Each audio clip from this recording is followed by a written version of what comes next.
Common values, common goals, common sense. The Common Sense Podcast with Semi Bird. All right. Hey, welcome everybody to episode 35 of Common Sense with Semi Bird, your candidate for Washington State Governor. And folks, what a great day this is. This is a historic day, the Monday before the primary election of our lifetime. And I mean that. For me, I've lived in Washington State for, I want to say my entire life. It seems that way, but my adult life, 57 years. I've been here since I was a child of age 6, raised in Seattle. I live in Eastern Washington now. I have for decades, well, a couple at least. And this is my home. And I tell people often on the campaign trail, I could have ran, but I chose to run. And it's one of those things that you say that you will defend your home. You will fight for your home. Well, this is what it is it not? And the day before the primary election, where you have an election system in Washington State, where this is the top 2 primary, aka a jungle primary, where the voice and vote of the people matters at a crucial time. So when you have 500,000 people running for governor, obviously I say that in jest, but a ridiculous amount of people running for governor, and everyone has a right to run for governor. But now is where it comes down to crunch time to say, who do you want to be your candidate to go to the general election and eventually lead this state? Who do you want, and why do you want them? What do they stand for, and what will they do? Wow, that makes almost too much sense. And so if you don't vote, if you don't register, you can't vote. And if you don't register and you don't vote, it does no good. If you don't get that ballot into the mail or into a drop box, or at least ensure it gets to that county auditor's office so it can be counted, it does no good.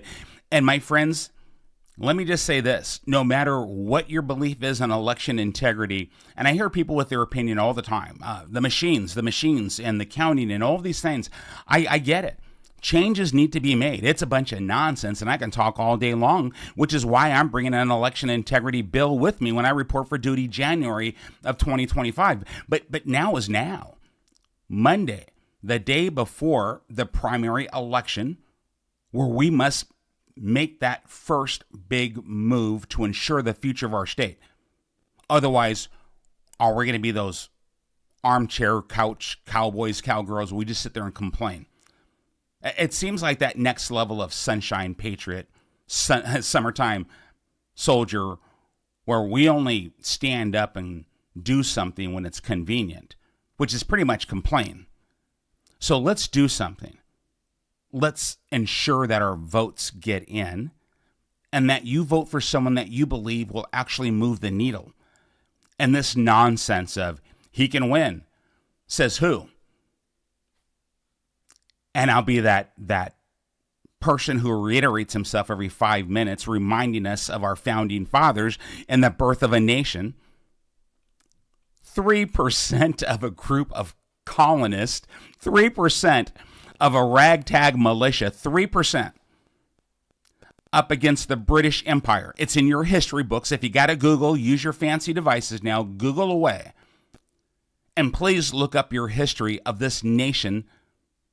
The American flag, the Constitution, were at the very beginning in big, bold letters, we the people, to lead up that preamble to the Constitution. It was their courage, their bravery. And guess what?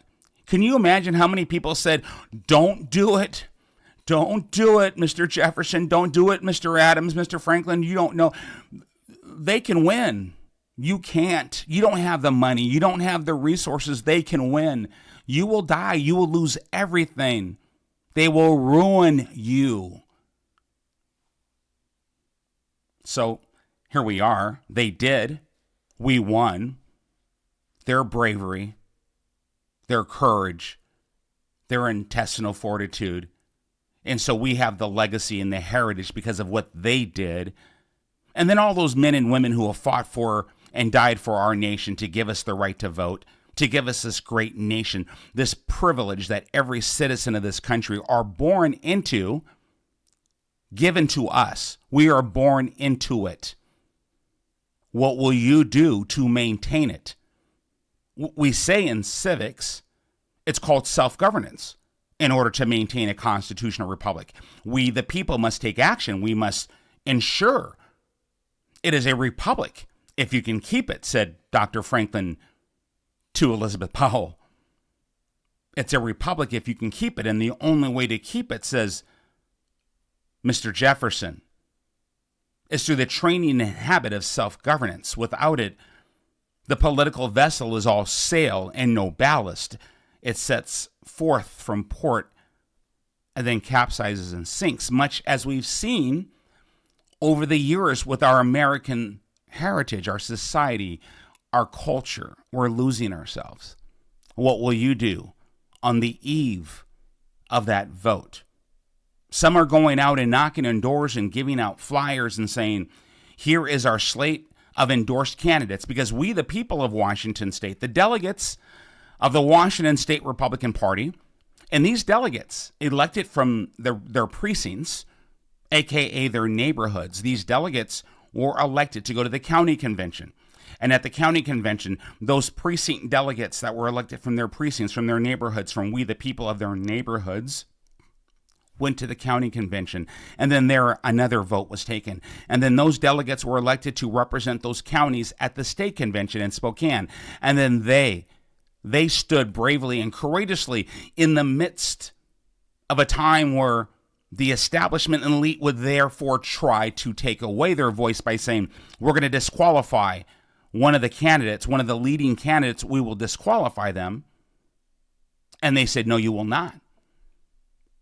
And their voices were heard. And then the establishment media, and then the establishment within the party said they were rambunctious, and it was chaos, and it was embarrassing.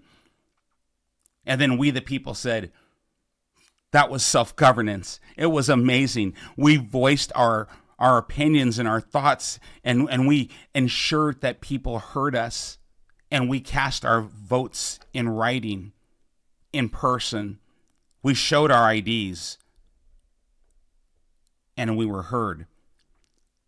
And Byrd for governor and many others left that convention. I left with a 72% supermajority endorsement by those delegates representing the people of their communities.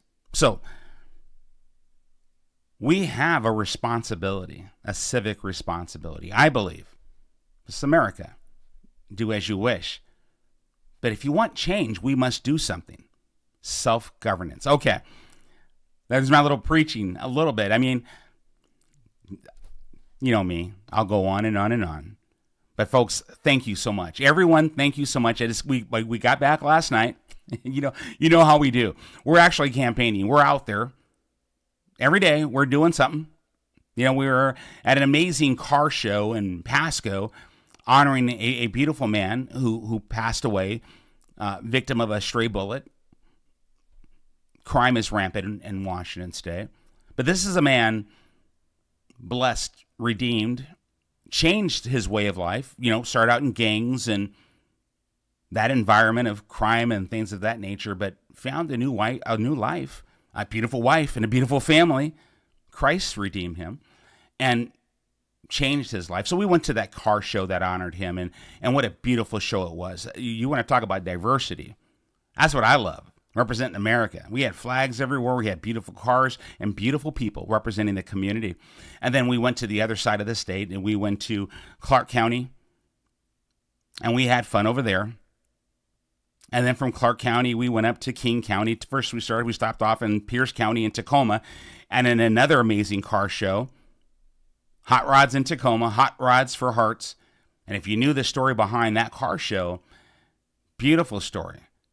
My friends, I've been building engines since I was a little boy, and I love cars. I shouldn't jinx myself. I mean, I could have dropped right there, and I would have been in paradise. I was in a hot rod paradise. I love cars and these beautiful hot rods. I have a 57 Chevy pickup truck that I built, Worked on, tinkered with my wife. Had to call me in, like my mother used to have to call me in from outside. Honey, get in here and clean up, get ready for dinner. But I love hot rods. I love cars. And then we went up to Seattle, Ballard area, and we had an amazing event, more fellowship.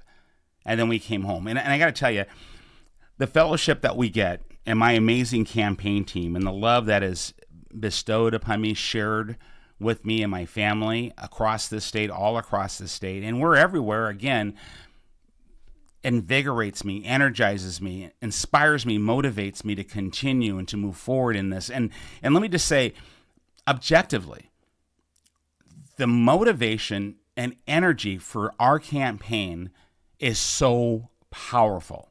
No, I don't know how tomorrow is going to end up. I don't. I mean, I didn't know at the convention. I had no idea. People say, the press.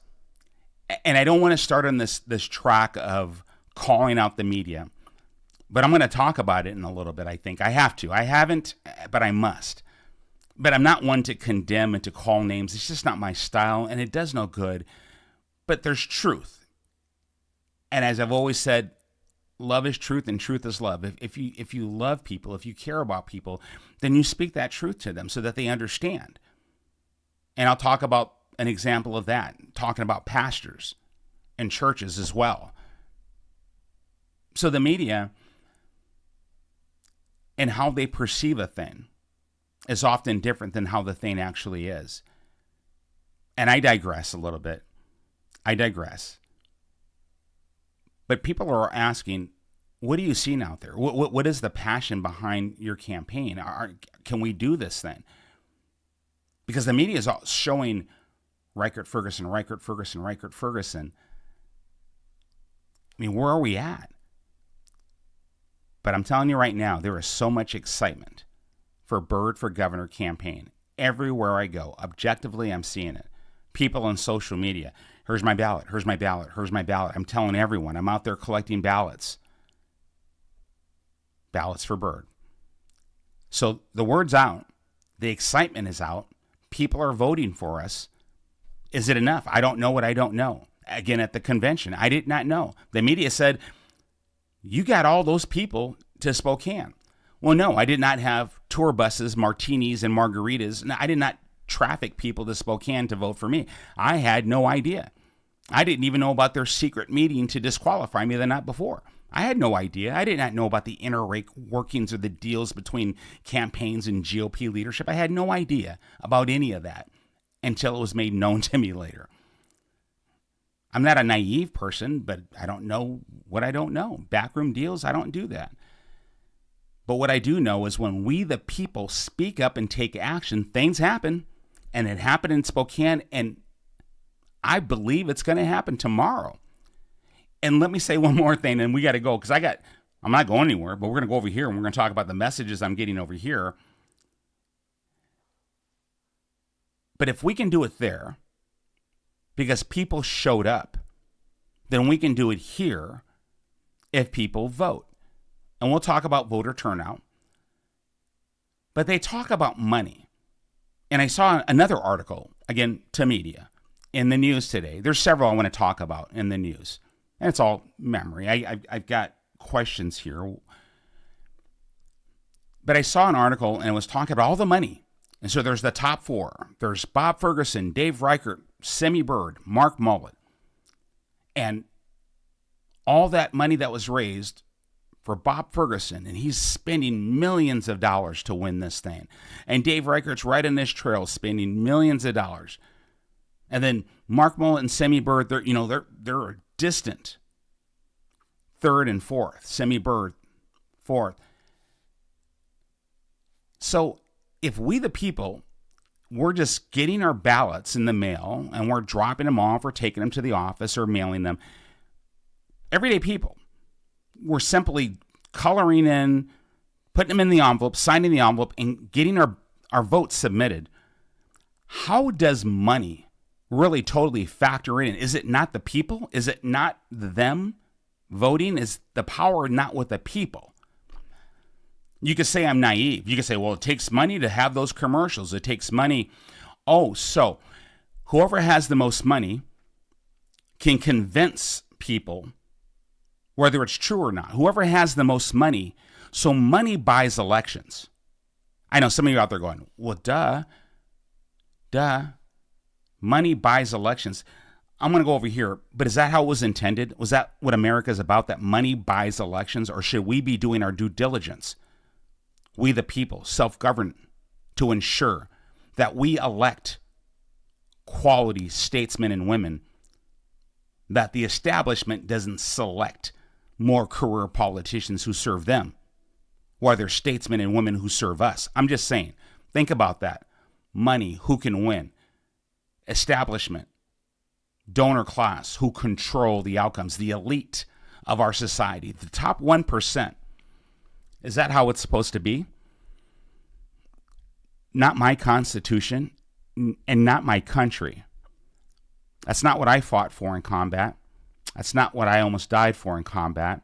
That's not what I'm fighting for now in my own state where I was raised. And I will continue to fight on. And Presley, yes, I am the Republican Party nominee and endorsed candidate of Washington State.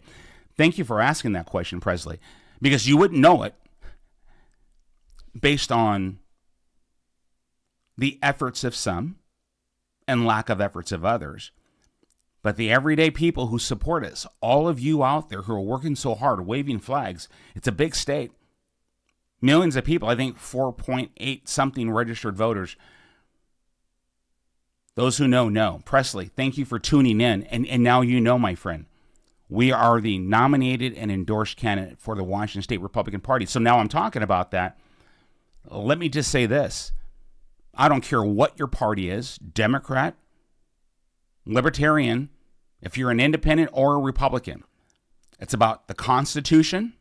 It's time to put people over party. It's time to put America first. It's time to put Washington first. There I am. I've been a Republican my entire life. But my eyes are wide open. That veil is down. I have awakened. Have you? What are we fighting for? Our children, our grandchildren, a future that was established almost 250 years ago, 248, I believe. That legacy bought with the blood of patriots. What say you? Shall we? We'll see tomorrow. Either way, it'll be a time to celebrate. So I want you to start sharing on social media. We're going to have your watch parties. We'll start sharing. We're going to be in Enumclaw. We'll get that out. I'm looking for questions. So here we are streaming live from Facebook, YouTube, X. Now, because of my amazing media director, manager, we are on Instagram, TikTok. He's amazing. We're everywhere. We probably have a satellite up in space now. I don't even know it. Neither do you. I'm silly. Everybody knows that too. Okay, I'm looking for questions, so you guys have to put a question mark or make sure I see it, because there's a lot of feeds here and a lot of action here. So if I guys miss you, and if I have family here and I don't see your name, you guys, I'm scrolling. Forgive me. Give me some grace. You know how that goes. Let's see here. Someone says, don't vote for the other person. If you live in Washington State, vote Bird. Presley, thank you. I'm going to take that. I'm going to say thank you, brother. And Presley could be a sister for all I know. I don't, but I'm just thinking like Elvis. So Presley, thank you. Taylor, good seeing you, my friends. Good seeing you in Seattle the other day at the park. I didn't get a chance to give you a hug, but it was good seeing you. Rob's good seeing you again. I'm here. Dawn, my sister. So many people. See, I do it every time. I start calling names out, and then I miss people, and then I just, y'all know me. I don't want to offend. I love all you guys. Looking for questions, you guys, and feedback, because this is our way of communicating. And so if some of you are new, why do I do a podcast? The first ever governor candidate to do a podcast, it's because, well, I'm applying for a job.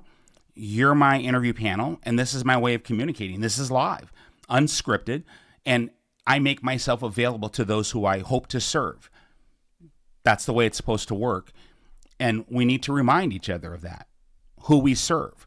This is a position of service to the people of the state, the chief executive officer of the state. And so here we are.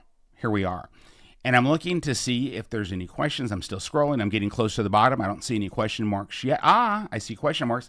Oh, Roberto, well done. And welcome, Roberto. Good to see you, my friend. Money can come. Yeah, money can come. The people as it did last time. So last Thursday from Snohomish County, someone said voted, $500. So, I got you. So Roberto's saying in Snohomish, you guys must have had a meeting and you voted to donate $500 to someone. A spot, so spots could be purchased. That is great. Awesome. And so whoever that money went to, that's how you do it.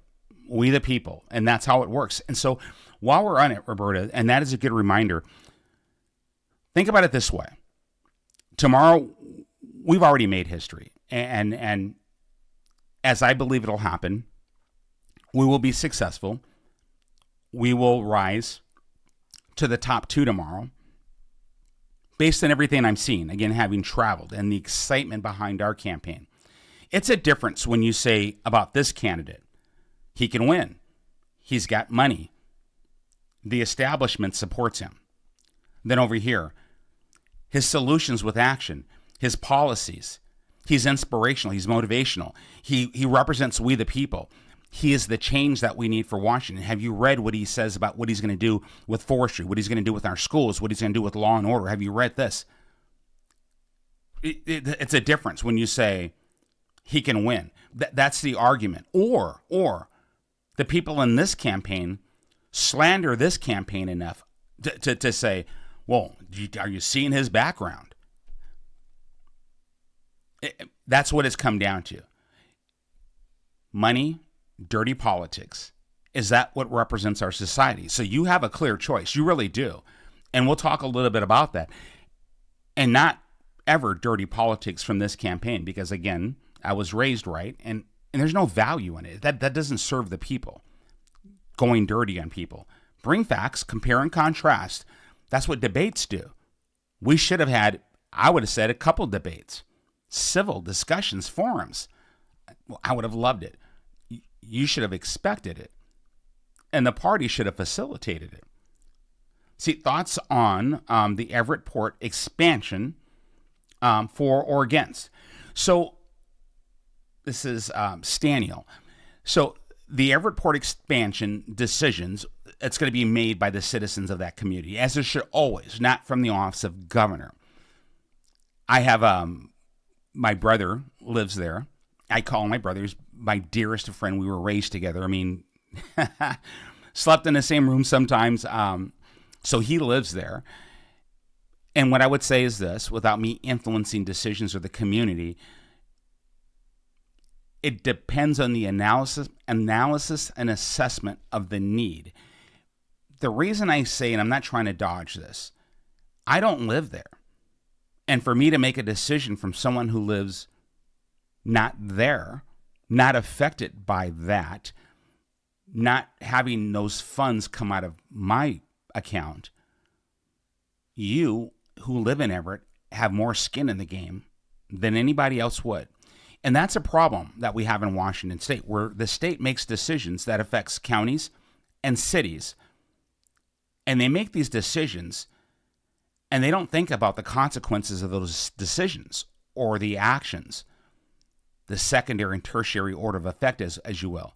So I would say, again, giving you a not direct answer, which is very rare for me.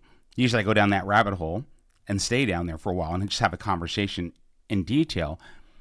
There's no value in me making a comment on it. It depends. It depends on what the people say and want. There's a shortage, and we know that. And I know that.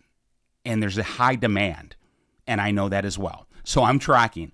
I just don't want to influence anything, because the people of that community, they are the ones who have the most powerful voice and vote on that.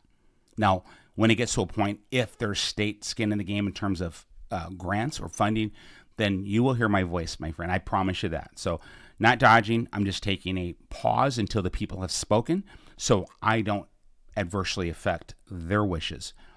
I hope that makes sense. It's just a different approach. It's just, I always put the people first. That's how it should roll. Let's see what we have going on here. And thanks, Daniel, for that. Thanks for tuning in. Gary, it's good seeing you, my friend. Just driving down, looking for question marks. Here we go. Bum, bum, bum. Do you think it will be close with Ferguson and you in the election? Presley, I don't know. I don't know. I have no idea. This is interesting. So here's my analysis. Right now, we have a low voter turnout. Right now.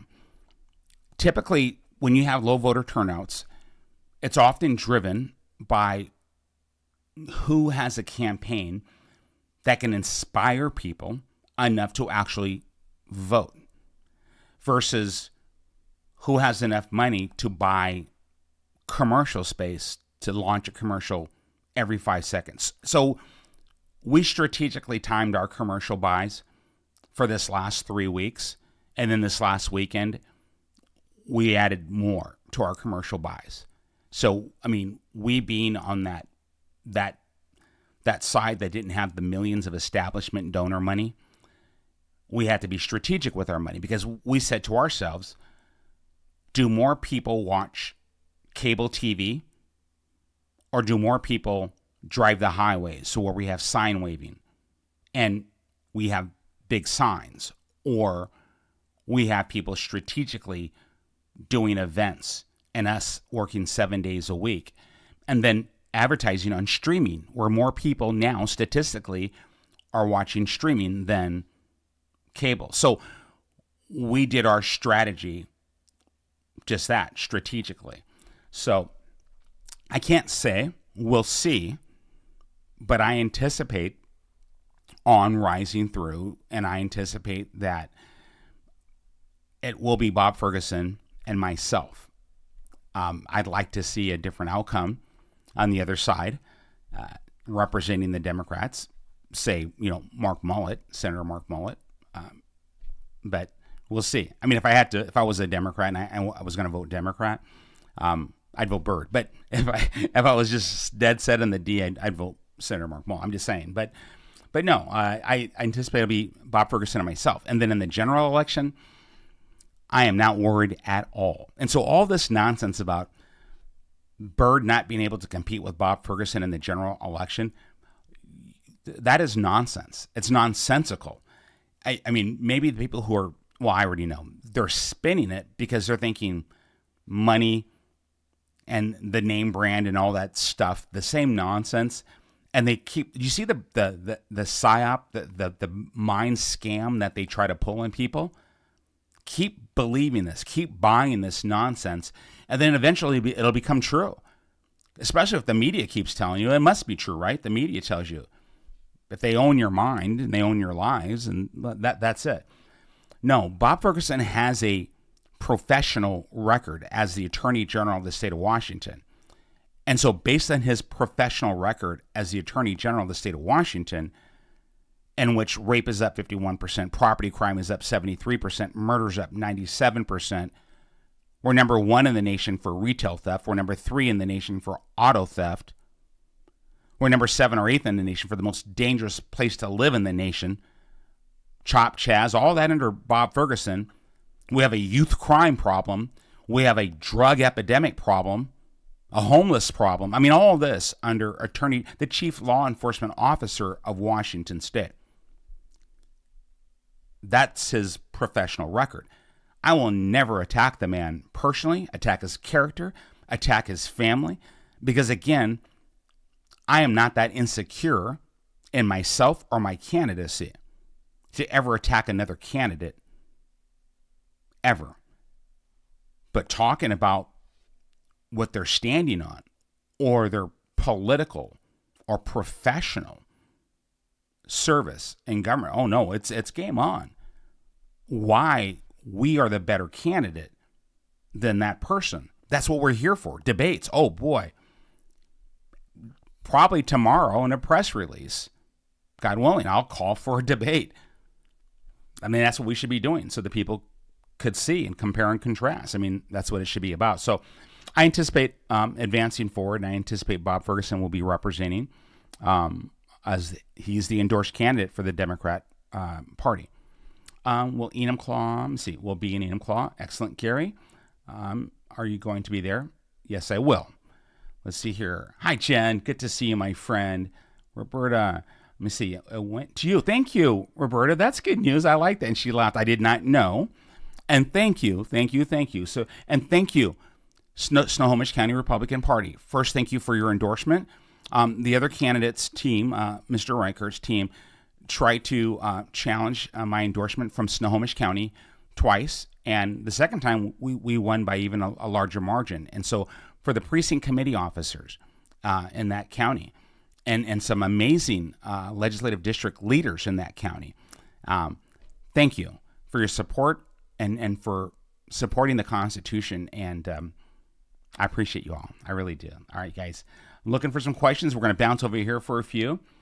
And so I've avoided this. And someone said, have I endorsed anyone for lieutenant governor? I have not endorsed anyone for lieutenant governor. Because we did not have a lieutenant governor on the slate. And so I have not. And there has been no endorsements either way from the lieutenant governor candidates that I know of or saw. My campaign has not been reached by any of the lieutenant governor candidates asking for endorsement at all. So there's nothing there. But that's up to you guys. No, regardless of who I lean for. Will you try to get the magistrates who voted for gun laws, who clearly broke the state constitution, in trouble, preferably prison? Okay, so Edward, no, that's not how I roll. But let me just say this. I'm a constitutionalist. I'm a Second Amendment person. Article 1, Section 24 of the Washington State Constitution. We have more Second Amendment rights with our constitutional protections.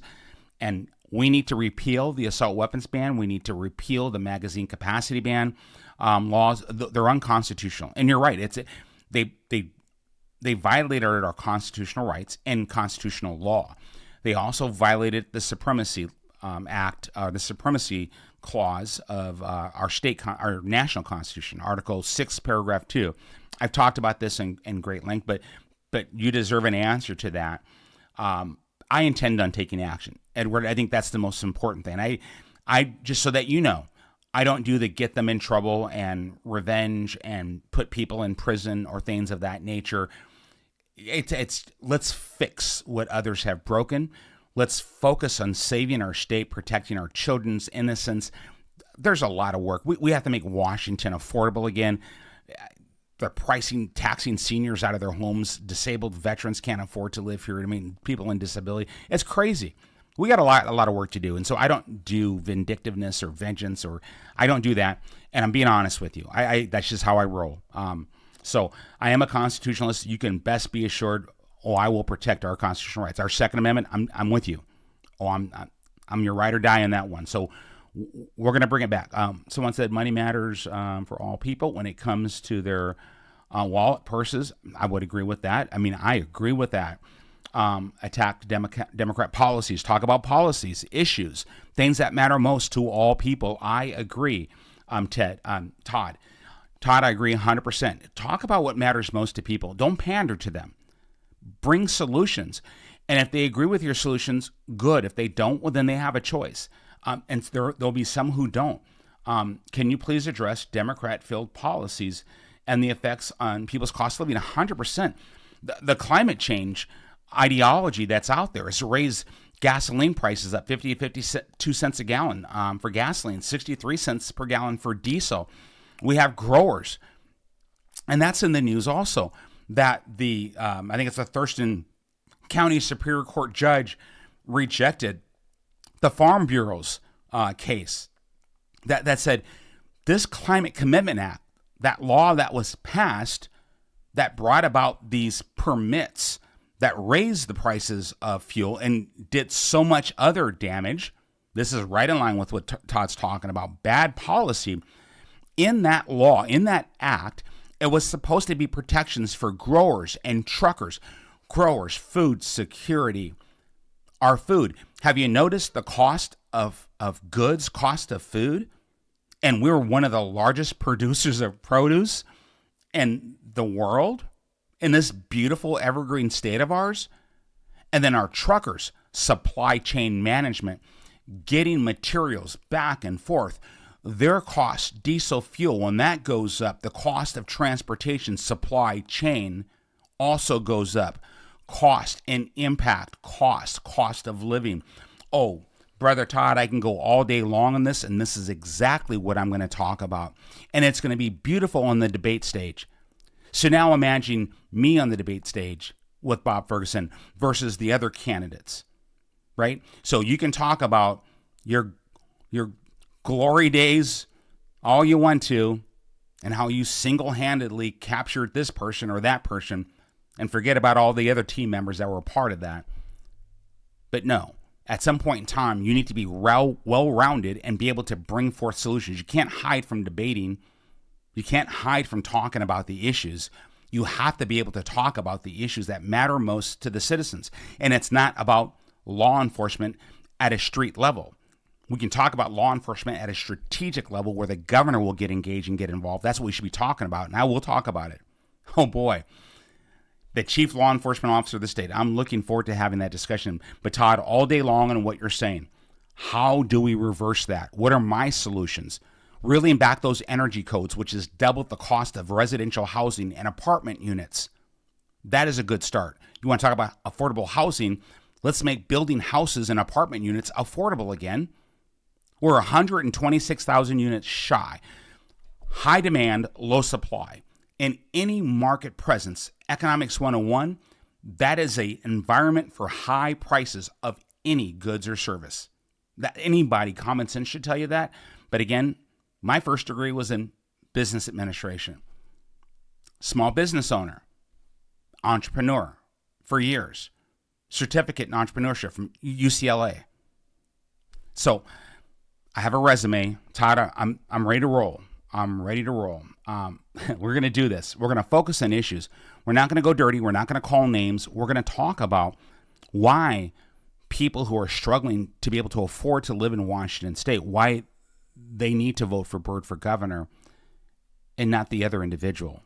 Because we've seen what he's done to our state. We've seen what's going on. We're going to bring that very clear so everybody understands and give them a clear choice. And I like this, Brandon, the way you start out. Brother Byrd, will you please continue this podcast when you are governor? Oh, Brandon, who you been talking to? Yes. So Brandon asked me, when we become governor, will I continue the podcast? And it's absolutely yes. We're just going to change the branding, different studio. We'll have the little Capitol logo or governor logo. Yes, 100%. Service to the people, connectivity. We will be live. And people can get live, and again, I just had a sound cool. You can get live, put your hands in the air. Okay, I went there. People can yell at me. People can say I'm unhappy with you, but I serve all citizens of Washington State. Governor for all of Washington, which means you cannot be afraid to engage the citizens that you serve. You need to be able to look at a screen like this or read questions that people are sending you and respond to them, those who you serve. Yes, Brandon, thank you for bringing that up. As governor of Washington State, I will continue to have a podcast. It may not be weekly. It could be every other week, but I will make sure that I am available via podcast where it's just me, nothing scripted, no notes. And if I have a question that just pops up and I don't know the answer, we will take note of that. And on the next podcast, I will bring forth the answer, just like I would do right now. If someone asks me a question that I don't know, I'll tell you. And that's happened once. So thank you, Brandon. Great question. And I like it. I like what a lot of you guys are asking today. This is great. I love this, guys. This is a good day. Every time I get with you guys, it always lifts me up. Just being with you every single time. And I've had some questions. I mean, I've had people on that don't necessarily support me, but it gives me an opportunity to talk about what they don't support me on. You can't be afraid to do that because people aren't going to always agree with you. That's just the reality. But if you're solid in where you're at, stay solid in where you're at. But you got to be open to being wrong. I mean, that's Socrates, right? You're not supposed to agree with everybody all the time. And guess what? Semi Byrd does not always have the right answer. I mean, I need to surround myself with people who are smarter than me or listen to people who have a better way of doing things. That's leadership. Good leaders surround themselves with smarter people. If you can find them, bring them in. I plan on doing that. right after tomorrow, I'm going to start staffing my cabinet. Right after tomorrow, God willing. Let's see how this rolls. That's up to you guys. Get out and vote. Go to birdforgovernor.com, birdforgovernor.com. Let's put this up here, birdforgovernor.com. If I can push the right buttons, it should be there. I'm sure I broke it. Okay. It may or may not be there. It was there last week. I probably broke it, but that's okay. Go to birdforgovernor.com. Donate. We're going to need to move forward in style and strength. Thank you for the question. We're going to move on, and then I'm going to bounce over here. I keep saying that. We don't have a ton of questions because we just don't, but we're going to get to these, I promise. We have plenty of time. I say that always, and then we always go over. Let's see, looking for question marks. You guys are going to make sure because I have so much. I love when you guys, I say this a lot, I love when you guys are tuning in. Okay, Sammy, what do you believe is the impact, outcomes of a vote for you versus the other Republican candidate? MJ, thank you for that. Well, so let's do a little comparison and contrast. And in the news just today, it said, Dave Reichert's position on rapid DNA. And I knew this from a long time ago, and I never really focused on it because I worked human trafficking, I worked counter narco-terrorism, and I knew what he had claimed, and I knew that he was a lobbyist for the pharmaceutical companies. But the media never covered it because they were so in love with Bob Ferguson and Dave Reichert as, the big money, big establishment, the selected anointed ones of the big money donors. Those are the guys. They put their faces up all over the news. It's so rare. You never see a news article with Semi Bird up there unless it's me behind bars or some, slanderous assault on me. It's just, anyway, I had to say that. Okay. So there's the other thing. I've never been, and I'm getting some interference, guys, and if you're hearing this, I do apologize. I have never worked as a lobbyist for anybody. And I have a problem. Lobbyists, don't worry, I don't have the power to put you out of work. I just have a problem with the idea that you can pay groups to go advocate for you, but yet we, the people, the everyday citizens, we don't have the money to pay people to go to Olympia to advocate for us. Kind of like when they took away our $35 tabs that we voted for. I mean, how about that unconstitutional nonsense? A slap in the face of the citizens of Washington State. I digress. So, MJ, no, I've never been a lobbyist. There's one. Dave Reichert voted for cap and trade, right? Same thing. Climate tax. Well, we have in Washington the Climate Commitment Act, and now we saw the consequences of that. And I lost track, and I didn't finish this, and I apologize for this.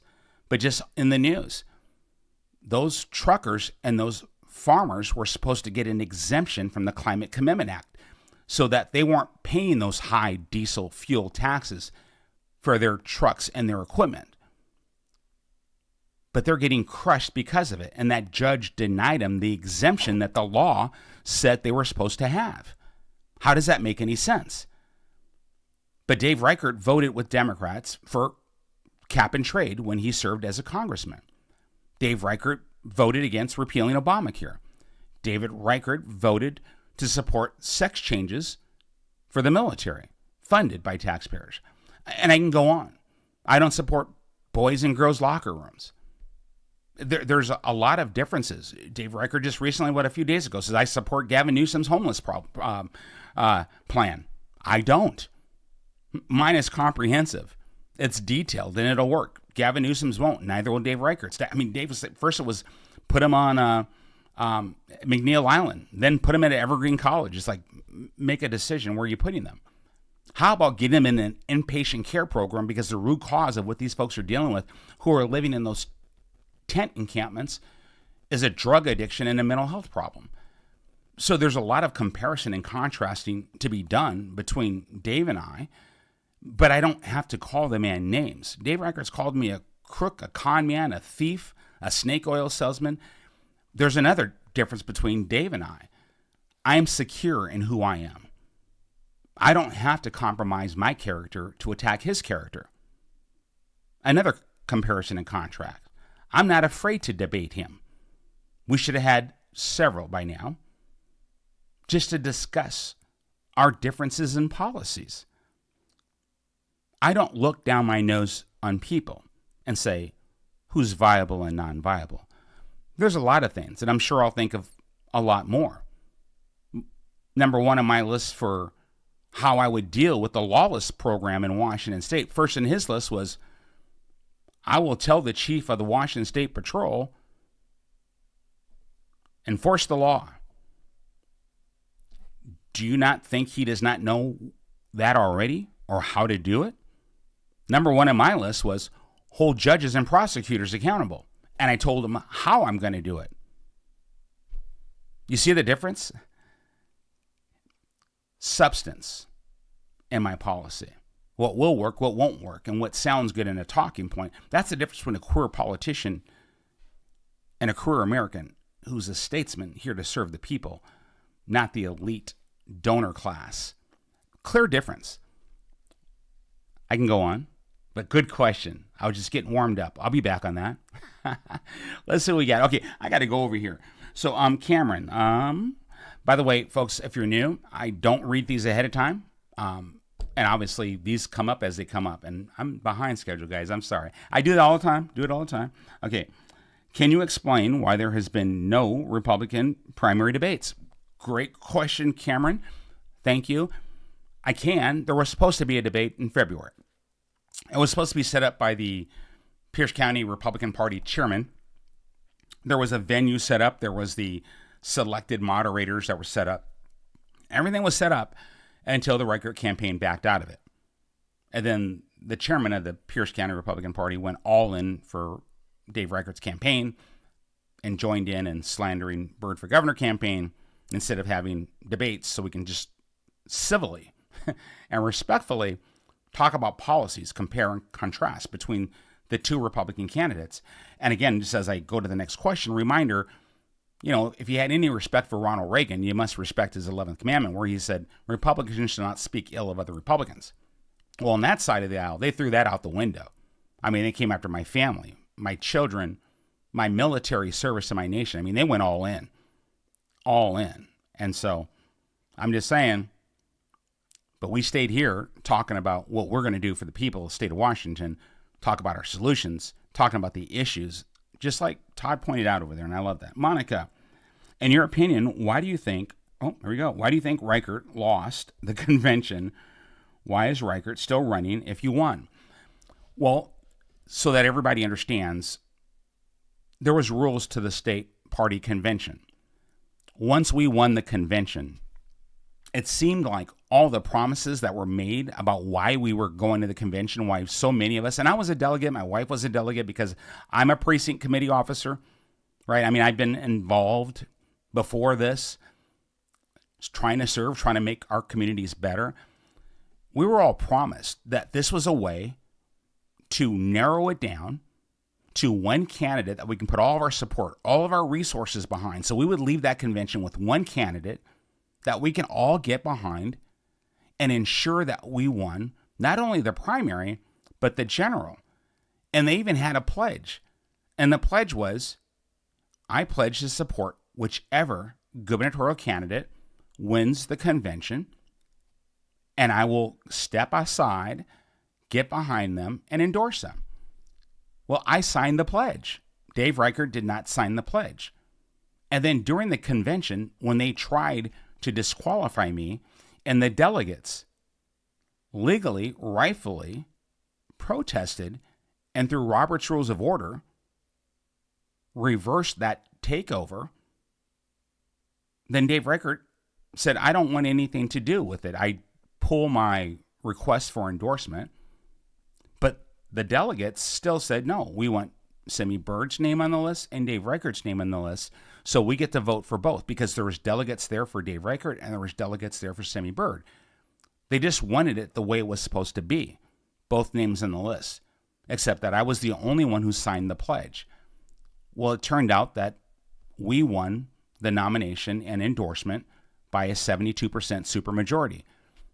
Dave said in a news interview that GOP leadership promised me they would disqualify Semi Bird. Where does that come from? What does that mean? So, Monica, that's my response. Apparently the rules didn't apply. And the support that was supposed to be given and all that kumbaya that was supposed to happen. And I called for unity right there. And I've been hoping for unity and trying to make it happen. I never, ever again go low. And I've always, every podcast, have said, we don't call names, we don't attack. If you support me, don't do that. Every podcast. I'm on record. I'm on video doing that. Please send me a video of Mr. Reichert doing that, telling his supporters, please don't do that. I mean, I do it over and over and over again. Again, people go cricket and quiet when you expect that out of others. Here's one from Lissa. What is your stance on Medicare transformation project within Washington State and the foundational community supports adding and providing assisted employment and living? Will you support the continuation? I will support the continuation of the program. So, folks, this is Apple Care, and this question, it looks familiar to me, but the question, I don't support state-sponsored medical typically and programmatically. However, there are people who just need help, and I'm for not letting people die in the streets. There are people with disabilities. There are people who cannot do for themselves that need support. I support programs that lift people up and help people.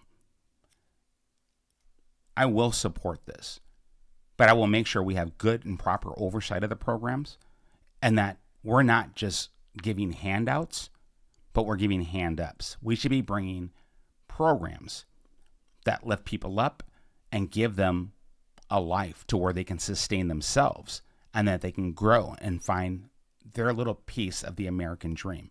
That's what I support. So I'm going to continue to support the program because it does help other people. I think this program, this project, it's huge in what it says it's going to do. And I have a concern that it's biting off a lot.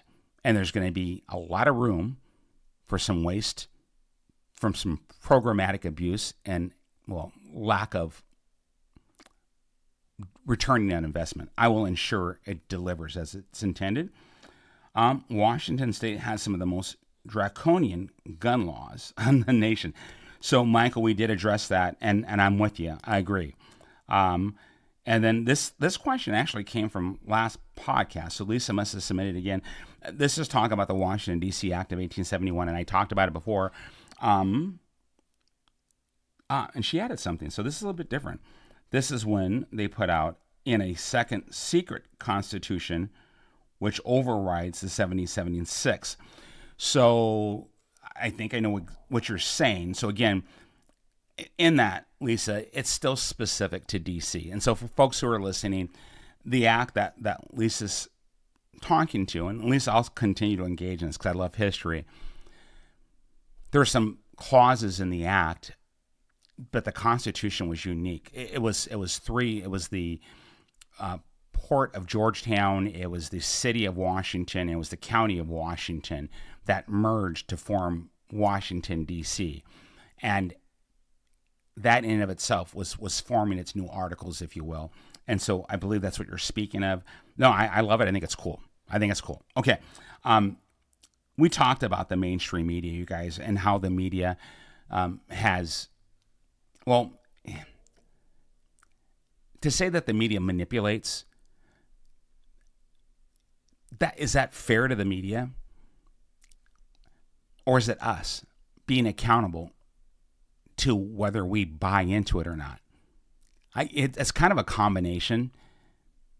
I guess being a candidate who prior to the convention, they wouldn't even give me a second look, but after the convention, at least they acknowledge that I'm a candidate. Is that enough? Not really. But fair in life, I've navigated adversity my entire life. And I dare someone to accuse me of playing the race card in that. It is what it is. I've navigated adversity my entire life, but I'm not a victim to anybody. I don't give people that kind of power or authority over my mind or my soul or my heart. I rise to the occasion and I push forward and I press on. And I never give up. I never give in.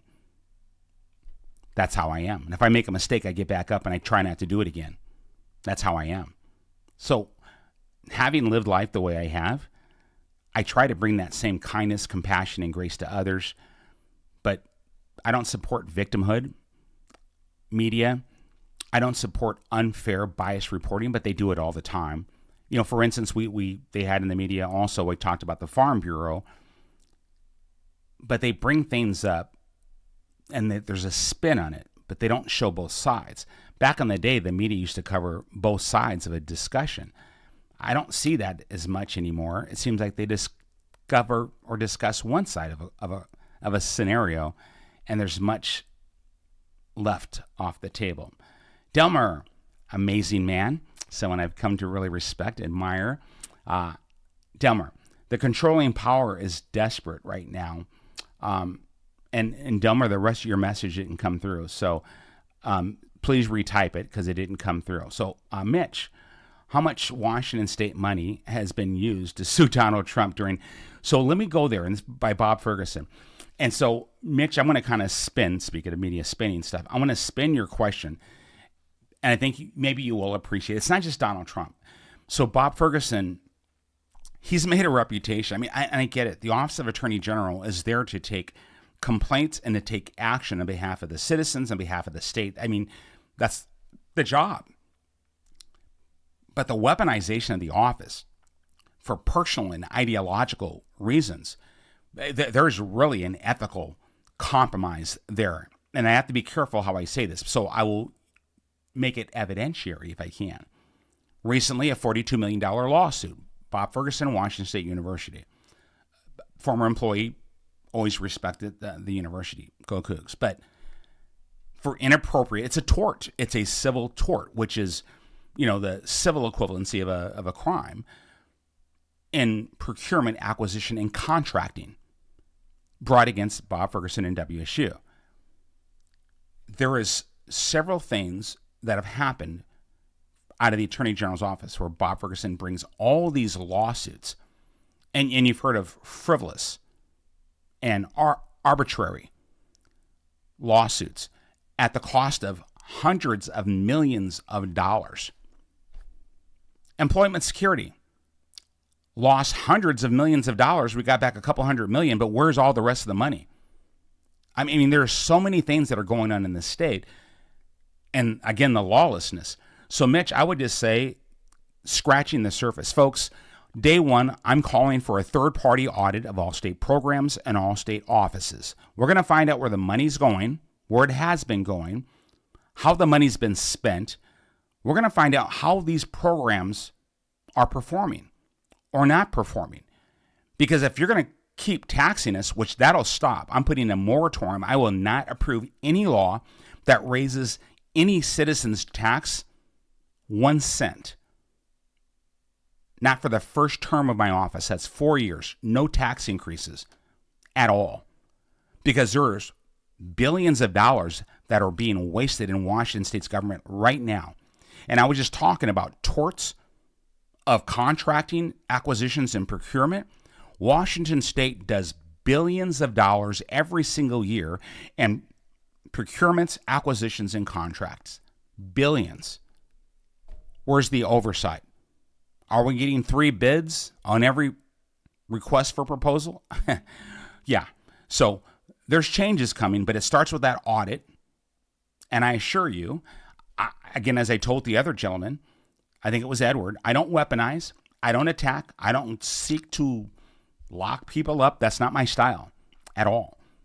But that audit will be very revealing. Shivam, good seeing you. What is your most important issue? There's a lot of issues out there. Yeah, no, making Washington State affordable again. I can say law and order. I mean, I can chew gum and walk at the same time. God gave me a capacity. Some people are, law and order, right? 911, good, great. if that's the only horse you have in the stable, ride that pony. I mean, but no, I've got a resume, and I understand I'm going to work, not to represent a certain group. I'm here to represent the people and make our state better. So people have to be able to afford to live in Washington State, and the cost of living has gone way up, and the standard of living has gone way down. And we have to reverse those energy codes. We have to start building those houses. We have a lot of work to do. The economy, as we see it, and I just mentioned this in the park yesterday in Seattle about the economy, and I was talking about recession and well, we've seen what's going on at the global level and the valuation of the dollar. And then today the stock market drops over $1,000. Or 1,000 points. So I'm aware, and you can't just have one item that you're good at or one thing that you did. You have to have a resume to bring the change that Washington needs. I've been trained by the federal government on contracting, acquisitions, and procurements. I have a degree in business administration. I have a master's degree in human resource development. I negotiated with unions. We have tens of thousands of employees in Washington State. So those skill sets would matter. I've been a federal officer. I have a resume. I've taught leadership. I've been a performance improvement consultant, a business consultant. I'm a behavioral scientist. That's why I write strategies, why I write solutions. I consult, I give strategic advice. I know how to write strategic plans. I've taught strategy. So I have a resume specific that'll improve Washington State's government and the lives of Washington State citizens. And so, again, I'm going to work. So, Siobhan, the economy, we have to stop this overtaxation, underrepresentation, and unaffordable living standard that we have. We got to stop that right now. Young people can't afford an apartment or ever be able to afford a home. So, no, we have to reverse this nonsense. And I will. I will. And I know how to do it. So although here's a concern, assuming you win, Governor, thank you, how will you handle a legislature likely to remain Democrat? And so, Jeff, it's a standard question. I have no problems working with anybody because I'm not political. Nothing I'm saying is political. It's just common sense and it's business. I'm a business person. It's just, I'm going to work. I don't care about politics at all. It's fixing Washington. It's taking steps towards excellence. And so I'm going to be very transparent. And that's why I appreciate the question earlier about maintaining my podcast, because I'm going to make sure that the people of Washington State knows what I'm doing on their behalf in the Capitol, all the steps I'm taking toward excellence. And so Democrat legislators, if they're serving the people like I'm going to be serving the people, then let's be transparent and make sure the people know what we're doing together. But I'm not going to approve laws that divide parents from their children. I'm going to unite parents with their children. We're going to bring academic excellence to our schools and make them academic centers of excellence in our state. We need to create a return on investment when you have schools that are 44% of our budget, but yet they're failing, literally failing. That's not me saying it to be mean, statistically, below 50%. So working with Democrats to bring solutions with actions that create value for their constituents, or as I'm serving all constituents, why not? And be transparent about it. So it'll work out.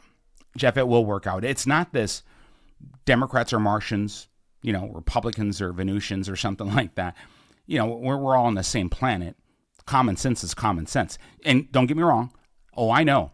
I've seen some very uncommon sense, crazy stuff come out of legislature. And it's usually in the dead of night, like getting rid of natural gas or changing children's sex without their parents knowing about it. I get that. That's not political. Either one of those things I just mentioned, that's not political. That's just crazy. But they're doing it. But the everyday average citizen is too busy going to work and taking care of their families. They're not paying attention until it's too late. Well, Governor Byrd will make sure everybody knows what's going on.